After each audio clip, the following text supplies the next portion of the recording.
day 1 of the February 2005 retreat in Springwater.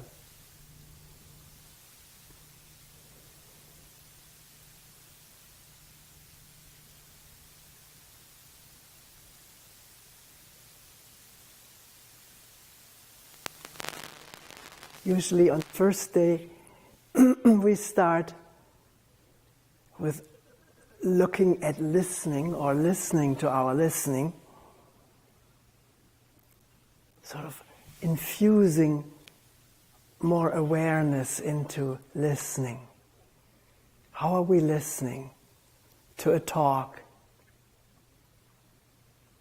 to each other, to ourselves as we're talking or walking or resting, eating?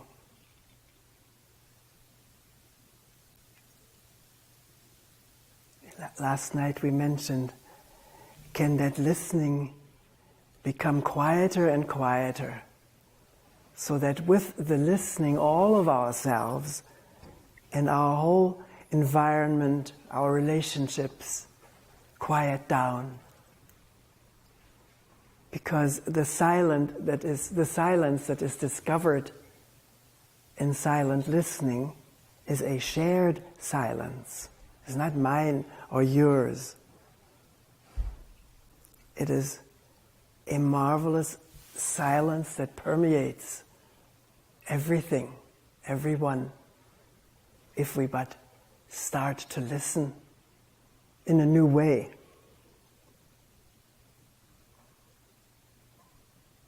Which means bringing awareness to our, at first, old ways of listening, unless a change is already occurring.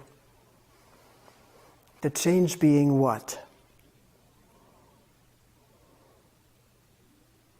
What slows down and quiets down our listening?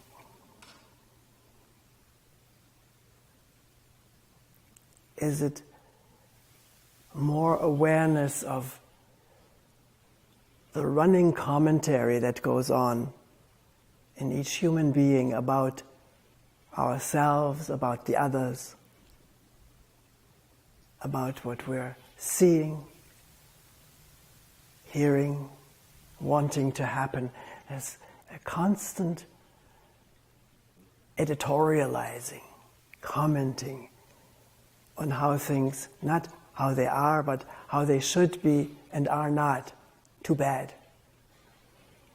There's a sort of a moaning going on often in our listening about what things are like in comparison to what we wish they would be like. I remember the very first time this just really hit me. Kyle and I and another couple friends, we went on a skiing trip together, and for breakfast we stopped in a little diner, and the man who was serving us at the counter was constantly complaining about the state of the world, the state of this country, particularly New Hampshire, where this little diner was located. And there was sort of some discomfort, but also a habitual tuning in, participating in this kind of complaining. And our friends didn't do that. They remained quiet, and that really struck me as being the right response, of not being drawn into this stream of complaining that we're carried away with most of the time. They were quiet, and through their quietness there came an awareness for me of my noisiness, and also looking for things that I could agree with, what were so wrong. With which I'm not saying don't criticize or judge or say what things are like, and in this way we sort of feel closer to each other. We become a complainers union. Makes you feel that you're sharing closer to somebody. But it's not absolutely necessary, unless it's an important way of clarifying things, of looking deeper at matters in a new way. Maybe the other person is pointing something out that I've never thought about, and it's really enlightening to see things this way. I hadn't thought of that, or I hadn't seen it this way. So, to become aware, or the way it was put, to infuse our presence, our relationship with each other and with nature, with driving, with walking, with presence, with awareness of what goes on in this mind that is so active all the time, busy, talking and comparing and not liking. This famous Buddhist, I don't know what the collective term is for these, it's a song, I think of the third patriarch. The great way is not difficult for those who do not compare. Probably said it wrong. Somebody here may know the right way. For those who do not find fault, or which means not say everything is wonderful in this world, because it is not. But the mind quieting down so we can really see what is going on in this world in a less biased, noisy way, less habitual way.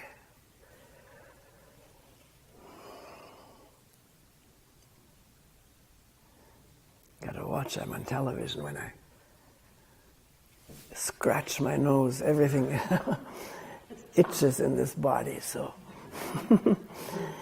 gotta observe some proper etiquettes.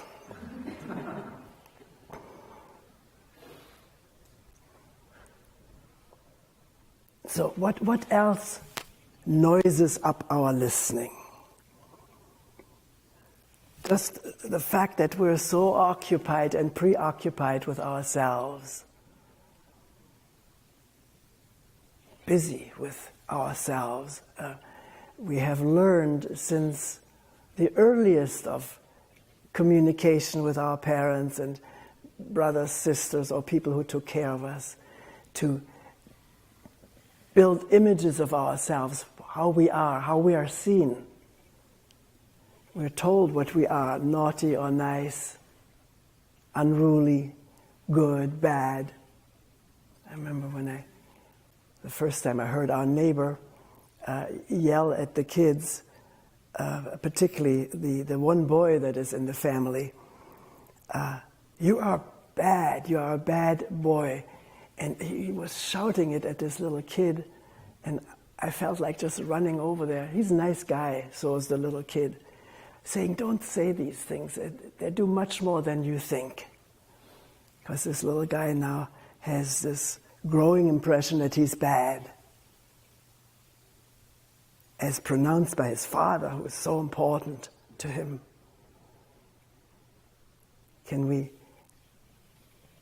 educate each other, teach each other, or correct some wrongdoing, or with factual language, rather than "you're bad"?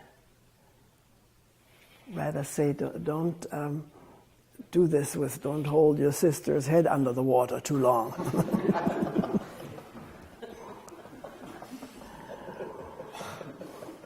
Maybe it's impossible to put that in factual language. We get so excited and anxious. But to at least become aware of that there are many different ways of communicating with each other. One is emotionally loaded with terms, bad, there's a word for it, I can't find it right now, or to try to say what is really going on and what the dangers of it are. Not endless explanations, but more factual than we usually are, so that the child or the other person can really learn something and see something for themselves rather than being embarrassed or humiliated. And since we started out with how do we listen, we now listen through these terms that have been stuck onto us. They stick. How we are seen and how we don't want to be seen, but unfortunately we are seen this way, and this is clouding the image like a photographic lens that needs some wiping. It's full of dust and greasy fingerprints. But this needs not feeling bad about ourselves for having all this stuff there that blinds the eye, but to have a certain enthusiasm for discovering factually, neutrally, what all impedes our looking and listening. And to help each other. There's one thing where living in relationship, living together, husband, wife, or partners, can really be meaningful and helpful if we are mirrors for each other, where we can learn about how we affect one another. Because at bottom, we don't want to be mean and anger-provoking. We don't want to hurt people. Although sometimes we do. We do want to hurt someone, and let's see that. Let's discover that impulse. Not say, no, I didn't want to do that, but wonder and look a second time, maybe a third time. Yeah, I really was so angry. I wanted to hurt him just as badly as what he hurt me. Maybe even a little bit more. This kind of trying to equalize the hurt, which is an amazing programming in our mind. Comes to mind so often when people hear about the verdict that the jury and then the judge passes out over a crime. And very often people are either very satisfied when it is a very strong, strict verdict, and very often they are very angry and disappointed if it isn't strong enough, because the urge to see the perpetrator suffer just as much as the victim. For that there is a great need in us. I don't know, I've never been exactly in a situation like this, but so far it has escaped me, that kind of satisfaction that human beings get out of seeing somebody punished as badly as they feel their friend or a relative has been hurt. And a great anger when this doesn't happen. So all of this sits in our listening and looking. All of our desire for revenge, for retribution, what we feel would be just retribution. And this is one of the main heavy reasons why hurting and killing and humiliating each other never ends or never seems to take an end. Because one leads to the other, to the next, and so on through the millennia. Revenge over millennia. And can it end here now in a fresh listening and looking, which includes this urge to get even with someone, not to say, this is bad, now I must get rid of it. No, it must be illuminated, infused with awareness, not just as it arises and wants its action, but also to become wise about the consequences. This leads to that. This is what a teaching, like the Buddha's teaching, points to when he talks about the wheel of cause and effect. This leads to that. Revenge leads to more revenge. He says you shoot an arrow into the sky and it'll come right down to you again. It may hit you right in the middle of the head. It's nothing abstract. This was a great urge I had when I did read some Buddhist teaching, which was not much the thing at a Zen center. You don't get too much of that. You're more into, particularly the one that I trained in koan work.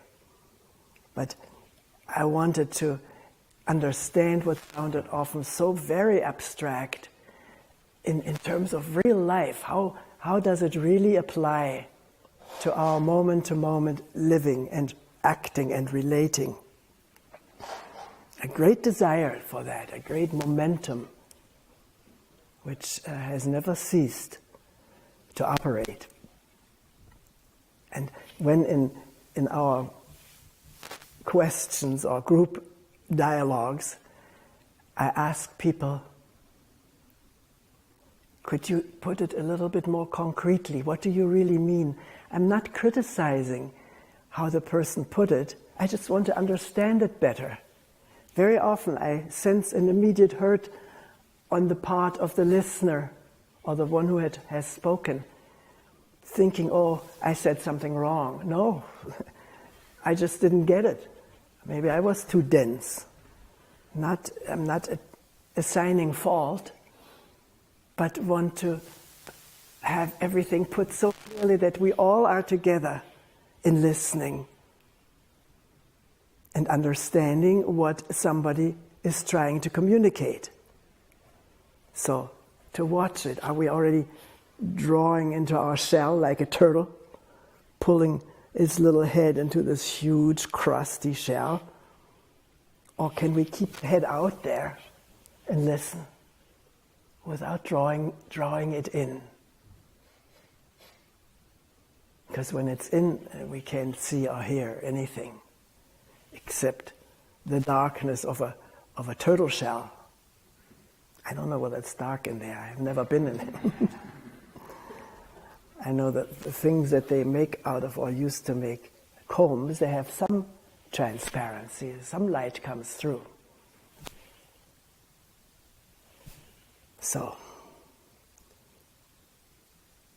you can do it as a game for yourself also. How is our conditioning, how we've been treated, how we have been trained, what we have picked up from our family relationship and school relationships, how has that affected our looking and listening? Made it full of bias, without any much awareness at all, because we pretty much think that what our parents and elders said was right is right. So there's another thing to really work with and work into, this conviction that what we think, how we react, is right. Our prejudices are not prejudices, they are really a good chunk of the truth. Amazing to begin to discover this. the strength with which we defend our opinions, political, religious, you name it. Defend them as though this was part of this body and the body of the family, if we happen to be close to our family. And even if we're not, we may still defend something that has come through the family. There's a real amazing closeness. Kyle would report or tell me a lot from school how parents who were terribly disgusted at their kids and were very mean to them, rough and harsh, but if a teacher would criticize their child, they would just defend it to the hilt. They would not want to look and see and examine together. They felt personally attacked when something was criticized about the child. And here is where the art of communication with parents, to get off of the attack mode and try to find a way of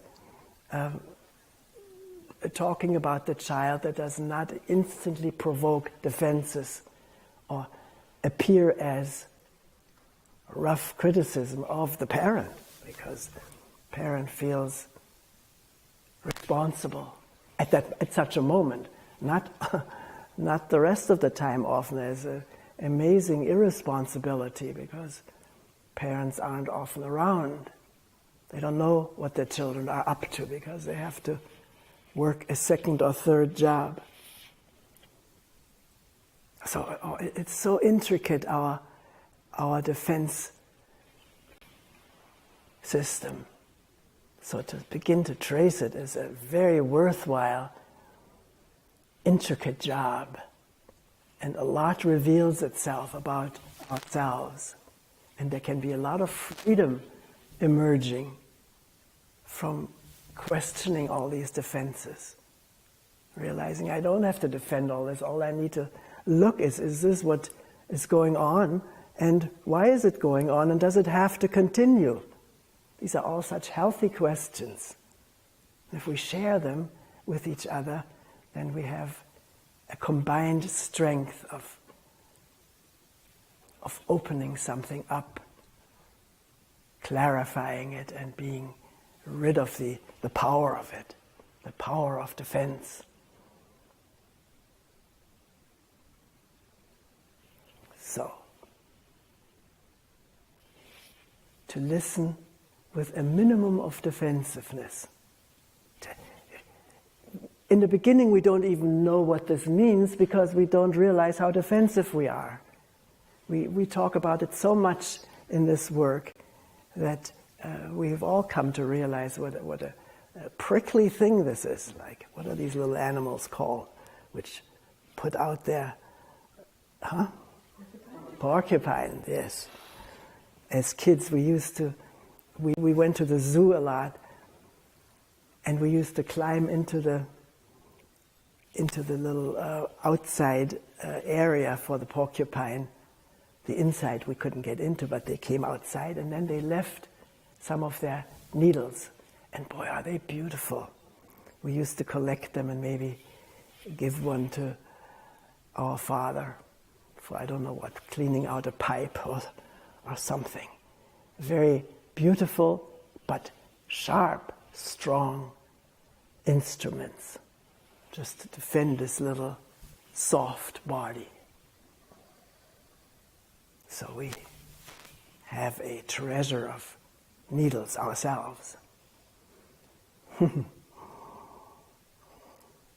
So you find more, or will find them together. Is it okay in a group dialogue to ask somebody, are you being defensive, or is this already too much head on, that a person is now defending their defensiveness? Or do you welcome it? You may say you welcome it and still don't know how much it hurts, but it's okay to hurt if we're willing to find what's underneath all this protectiveness, because what's underneath is nothing. Nothing. We're not defending anything real. We're just defending pictures, old movies. Keep running, keep this whole system going. And this system of defense inhibits or crusts over our vision, so we don't see each other as we are, in our full beauty, if you will, of presence, of the way we are. And a beauty of malleability, flexibility, because we are not rigid, we're not condemned to stay the way we are if we're willing to find out how we are and don't defend it to the hilt. It's amazing how much a human being can change happily, not sort of with a vengeance. And a person is happy because it's a relief not to defend this ever-growing complex system of me, which is nothing but an artificial system built up of ideas and past experiences, which are already gone, finished, over with. Don't have to be upheld. So, I've used listening, sometimes I use looking, but let's say a few words about the almost equality, in this sense, of our senses. It doesn't matter whether it's looking or listening, touching, smelling, tasting. It's all the same process of being identified with it and defending it, because there's identification with my looking, my listening, my touching or tasting. The defense of it is communal. It is common. There's nothing unique about it. And so if I talk right now about listening, it doesn't mean that if you are deaf, this all doesn't apply. It does, because there's always some kind of a way of communicating with each other and with our surroundings, unless we're totally deprived of all senses. I don't know of that. It may happen. I don't know. But as long as there is some sense working, that sense is in the service of contacting each other and our environment. Being more intelligent about communication and understanding each other. And the clearer that is, the better off we all are. Clearer means less inhibited by crusts of past experiences. With which I'm not saying that past experiences are only a hindrance. On the contrary, we need them. We couldn't exist without it. All the learning of little children, learning to walk, learning to grab things and touch them or bang them or break them, this is all adds to our growth and understanding of ourselves. And it also needs to be stored for future reference, because this morning I poured some hot water in my teacup, and I had to watch that I didn't pour over the rim. The hands are a little bit more shaky, a little bit less agile than they used to be.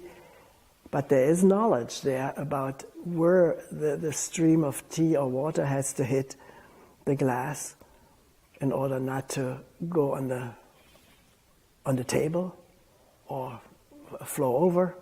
So it is total, everything is learning and knowledge. And when you realize that, there's a real gratefulness how this all operates without being much conscious about it. How we have learned how much to tilt, how much muscle strength to exert, so that this thing happens with a minimum of damage. But when I cannot see you except through the tinted glasses of what you did once or said to me, or what I witnessed you saying to somebody else, and holding that up against you, then I can't see you, and we cannot be in real, fresh touch with each other.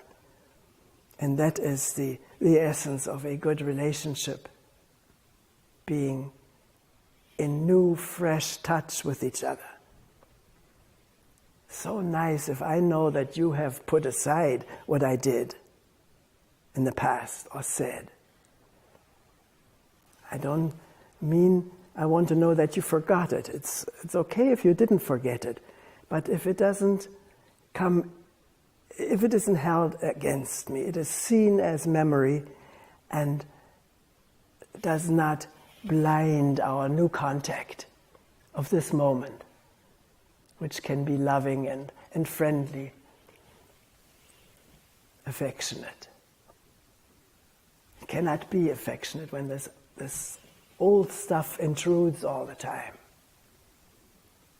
And for some people, there's not just this physical reflexiveness of remembering pictures and scenes, but we have also said to ourselves, I don't want to forget this. I want to remember this till the rest of my life. You hear this a lot about why do we say that? With all the Holocaust memorials coming up and anniversaries, and the sort of the vow or the urge for people, please don't forget this. Is this, I would like to examine it, maybe not take the time now. Is there any kind of sense to this, any kind of meaning to that? Because I don't want to throw it out without having examined it. Of course, the meaning we ascribe to it is that we won't do something like this again, but that doesn't work. It doesn't work. We're having repeated holocausts of one kind or another all the time, all over the earth. Here and here and here, it flares up. So, what is the meaning or use of remembering, or what kind of remembering is useful? And what kind of remembering is anything but useful? Is a hindrance to avoid, it is a hindrance to a cleared up relationship.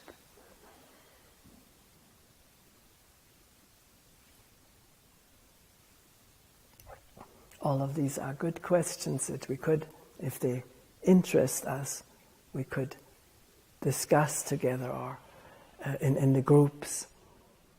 But you may have brought your own question that you want to have irradiated with attention, with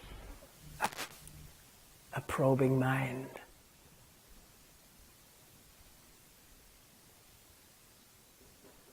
So what I always come to in these first talks, maybe not always, but a lot of the time, is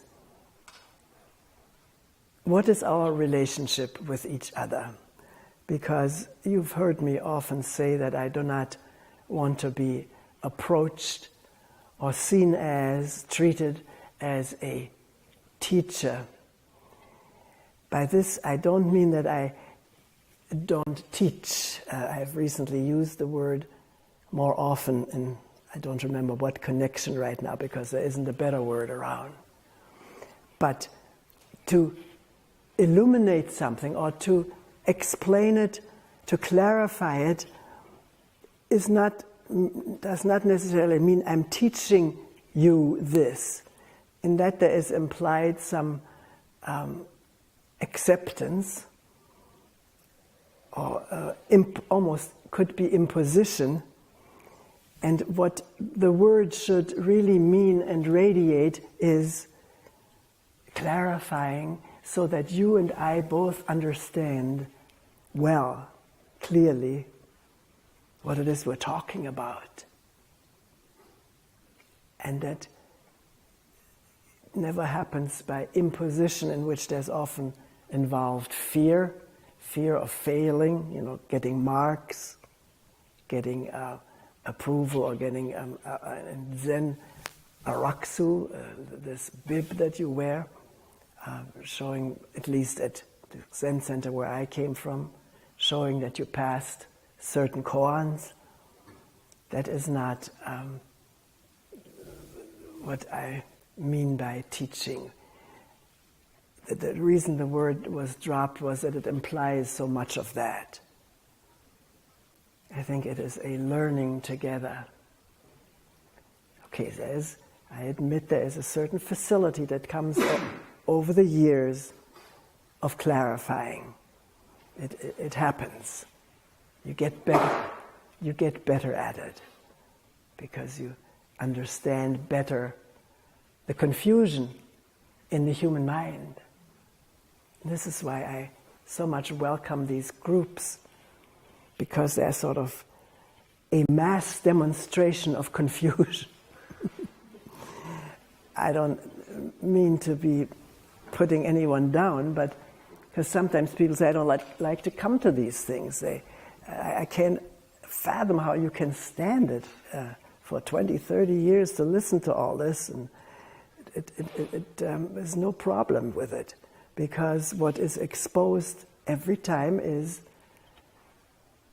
the confusion as well as the clarity of the human mind. And this is what we're in business for, to expose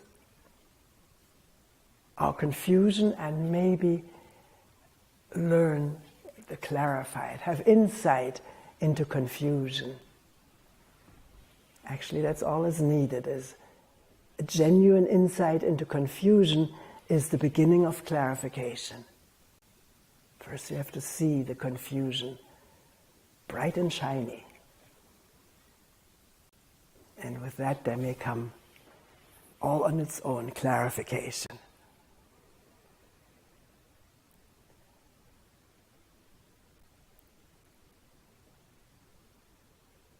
So what is our relationship with each other?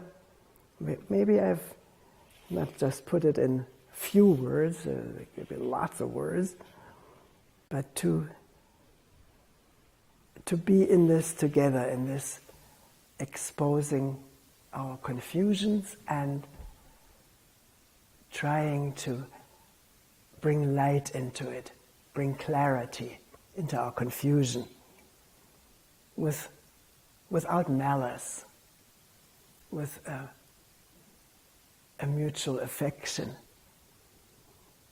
Now you may say, I don't feel affection right now and I can't just manufacture it, and no one is supposed to manufacture affection. It comes on its own, and people have said that. How amazing. When something clears up, there's a lot of love all of a sudden. Affection. The German word is Zuneigung, which means leaning toward someone. Also our posture of intense listening is leaning toward someone. Zuneigung, which has this added meaning in German of affection.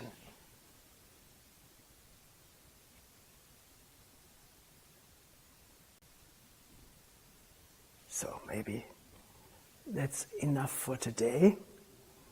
If you have questions about any of this, please jot it down, not send it to me personally, but bring it up in the group. And also work on it when you sit. Wonder about this and don't just frantically seek for an answer, but try to learn about this marvelous state of wondering, not knowing.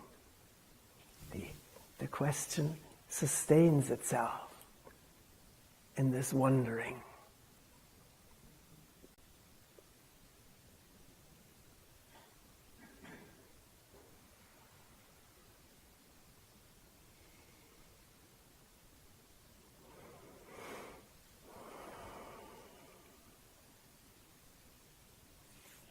We will end here for today.